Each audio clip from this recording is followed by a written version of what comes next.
Some battles are fought in foreign lands, under burning skies and distant flags. Others, they find you right at home, where you least expect them. You don't hear the bullets. You don't see the enemy coming. You just wake up one day and realize your peace has been taken, inch by inch, without a single shot fired. My name is Andre Carter. I fought for my country. I fought for my future. But nothing prepared me for the quiet war waiting for me on a sleepy street in Savannah, Georgia. A war not of blood, but of dignity, respect, and the right to call a place your own. This isn't a story about revenge. It's a story about standing your ground, about knowing when silence is strength and when it's surrender. And trust me, not all victories feel like winning. Andre Carter had always believed that after the battles he'd faced overseas, peace would come easy. When he bought his modest house on the sleepy, oak-lined streets of Savannah, Georgia, he thought he had finally found it. Here, under the heavy branches draped in Spanish moss, he could be just another quiet neighbor, no uniform, no salutes, no battles left to fight. At first, the neighborhood lived up to his hopes, kids playing on sidewalks, neighbors waving from porches, the smell of barbecue drifting on lazy Sunday afternoons. It was the life he'd fought so hard to earn. But peace has a funny way of slipping through your fingers when you least expect it. Her name was Chloe Simmons. She moved in 6 months after Andre, flashing $1 million smile and parking a matte black Escalade that practically devoured the narrow street. Chloe was the kind of person who didn't just occupy space, she conquered it. And soon, Andre noticed something. Chloe's SUV kept ending up sprawled across his driveway, blocking his access entirely. The first time, Andre let it go. He figured it was a mistake, moving vans. New house. Chaos. The second time, he taped a polite note to her windshield.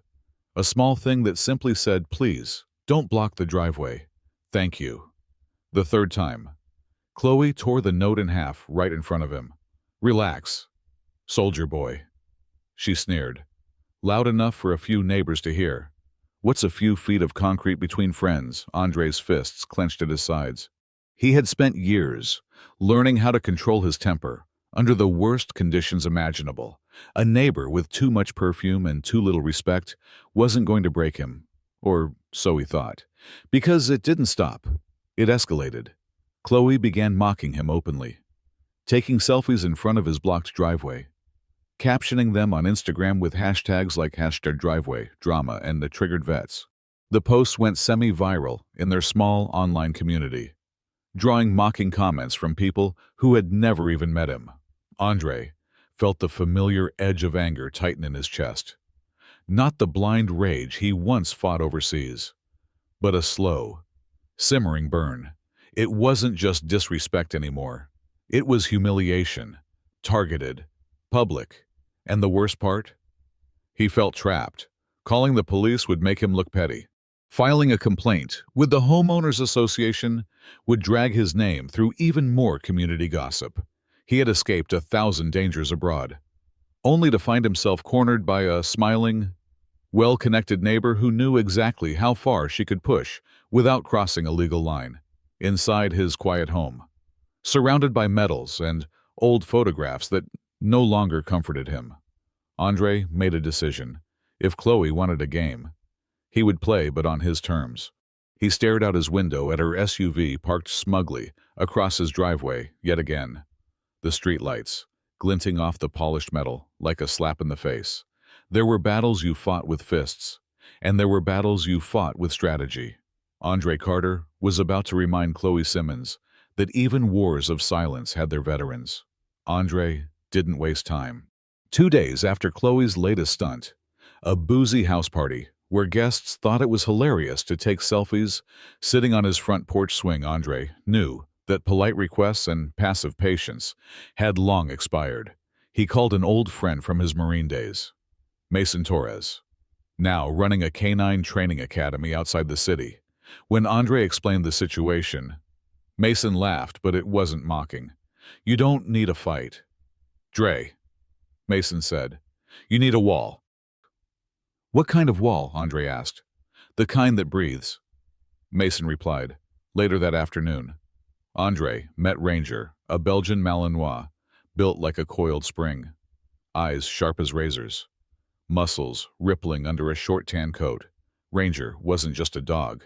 He was a presence, a signal, a silent warning written in muscle and instinct. Andre didn't want violence. God, he hated even the thought of it. Ranger was trained not to attack unless ordered, but his very posture alert, grounded. Watching spoke louder than any bark. Andre spent days working with Ranger, not just practicing commands, but building something deeper, a trust that no amount of shouting could shake. Early mornings were spent walking the perimeter of the property, late evenings drilling silent signals. The first time Ranger stood at attention at the end of the driveway, Andre felt something shift inside him, a quiet reclaiming of ground. He hadn't realized he'd surrendered. And then, opportunity came knocking. One sticky afternoon, Chloe, wearing oversized sunglasses and a designer handbag swinging from her arm, drove straight toward Andre's driveway out of habit or defiance. It was impossible to tell, except this time, Ranger was waiting. Chloe's SUV skidded to a stop, tires squealing slightly against the pavement. For a moment, she simply stared. Ranger stood like a stone statue, muscles tense, ears perked, eyes locked onto hers. From his porch, Andre watched, arms folded, saying nothing. He didn't need to. Panic flashed across Chloe's face. She fumbled for her phone, dialing frantically. Within minutes, 2 patrol cars rolled into the street, their sirens a distant whine growing louder. Andre calmly leashed Ranger and stood by his mailbox as officers approached. "Sir," one officer said, squinting into the sun. "We received a call about an aggressive dog." Andre nodded politely. "He's just standing on my property. Nothing more." He pulled out a flash drive and handed it over, footage from his security cameras. Recorded and ready, the video showed Chloe's SUV creeping toward Andre's driveway. Ranger standing still the entire time, not moving an inch. One officer reviewed the footage while the other approached Chloe, who was pacing beside her car, voice shrill and cracked with anger. "He lunged at me," she shouted. "He tried to attack." "No, ma'am," the officer replied, voice neutral. "We have it on tape. The dog didn't move." Chloe's face flushed a dangerous shade of red. Andre watched her, noting the way her mask of charm cracked under pressure. He realized that Chloe wasn't used to being told no. She wasn't used to being powerless. And that terrified her. "You have to arrest him," Chloe screamed. "He's threatening me. This whole street is against me because he's some—" The officer cut her off sharply. "Ma'am, step back." But Chloe didn't. She shoved the officer, a stupid, impulsive move fueled by frustration and pride. In less than 10 seconds, Chloe Simmons was face down against her Escalade, wrists cuffed behind her back. Andre stood still, silent. Ranger sitting obediently at his feet like a loyal shadow. Neighbors watched from behind screen doors and curtains, some recording on their phones. Whispers ran like electricity down the street. No one was laughing at Andre Carter anymore. The officers read Chloe her rights as she thrashed and screamed about conspiracies and unfairness. Andre didn't smile. He didn't gloat. He just felt tired. Justice didn't taste sweet.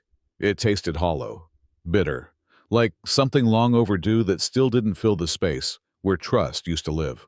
He reached down and patted Ranger's head, murmuring, "Good boy." As flashing red and blue lights painted their quiet street in dizzying colors, deep inside, Andre understood. This wasn't the end of the war. This was only the beginning of something bigger. In the days after Chloe's arrest, the neighborhood transformed, for the first time in months. Andre's driveway stayed clear. His mailbox wasn't stuffed with mocking postcards. His front porch, once treated like a public prop for selfies, sat empty and dignified again. But Andre didn't feel victorious. Not exactly. Word traveled fast through Savannah's tight-knit circles. Videos of Chloe's meltdown spread across social media. But this time, she wasn't the one curating the narrative. This time, she was the punchline. Her business partnerships evaporated almost overnight. Clients pulled contracts. Media outlets ran stories with brutal headlines. Savannah socialite, arrested for assault. Caught lying to police. Andre watched it all unfold with a strange, hollow detachment. He hadn't wanted to ruin her life. He just wanted to be left alone. One quiet afternoon, the president of the Homeowners Association, a stern, silver-haired woman named Mrs. Mom Duval, knocked on Andre's door. "We owe you an apology, Mr. Carter," she said, her voice crisp but kind.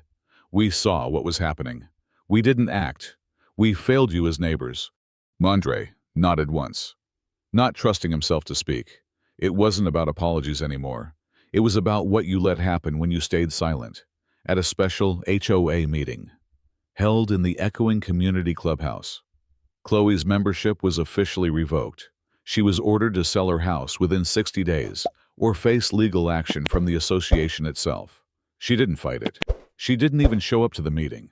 When moving trucks finally pulled up in front of her house, Andre stood at his window, Ranger sitting calmly beside him. He thought he might feel triumph seeing her leave. Instead, he just felt tired again, a deep, aching fatigue that seemed stitched into his bones. Fighting wars, he realized, wasn't always about guns or politics. Sometimes, it was about dignity, about choosing not to let cruelty change who you are. And that battle never truly ended. Late that night, after the moving trucks had rumbled away into the darkness, Andre stepped onto his porch. The humid air wrapped around him, thick and heavy. Crickets chirped somewhere in the distance. He looked out over his quiet street, no flashing lights, no shouting, no crowds, just stillness. Finally, he sank down into his porch chair, Ranger curling loyally at his feet.